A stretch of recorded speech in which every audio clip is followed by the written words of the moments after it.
High and steep mountains, ever-flowing rivers, lush forests, traditional settlements and monuments make up a unique and rare mosaic of an area listed among UNESCO's global geoparks.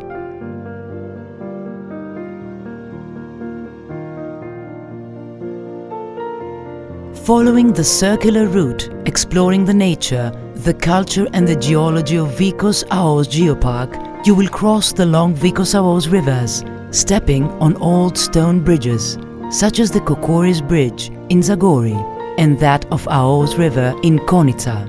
You will feel the majesty of two imposing gorges, VIKOS and AOOS Gorge. You will touch the two majestic mountains, Timfin's Molikas, the second highest mountain of Greece. On your way, you will cross 51 unique geosites of the Geopark. You will be astonished by unique landscapes, and you will meet traditional settlements adorned with architectural masterpieces made of stone.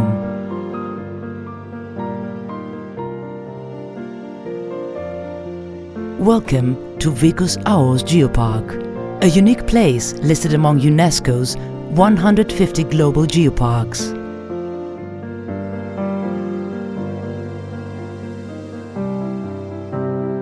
It was a strange city, as if it had sprung up in the valley one winter night, like some prehistoric creature now dragging its way up the mountain. Everything in the city was old and stone-made, from the streets and fountains to the roofs of the big old houses, covered with grey slabs like giant scales. From the Chronicle of Petra by Ismail Kandare, born in Gjirokaster in 1936. Gjirokaster, a UNESCO World Heritage City, is one of Albania's greatest historical sites, known as the City of Petra. Its most distinctive feature is the silvery limestone that gives the city its distinctive character. Gjirokaster is home to isopolyphonic singing, a masterpiece of humanity's oral and intangible heritage, recognized by UNESCO in 2005 as Intangible Cultural Heritage. Thema project is implemented under INTERREG cross-border cooperation program Greece-Albania 2014-2020. The project is co-funded by the European Union and by national funds of Greece and Albania.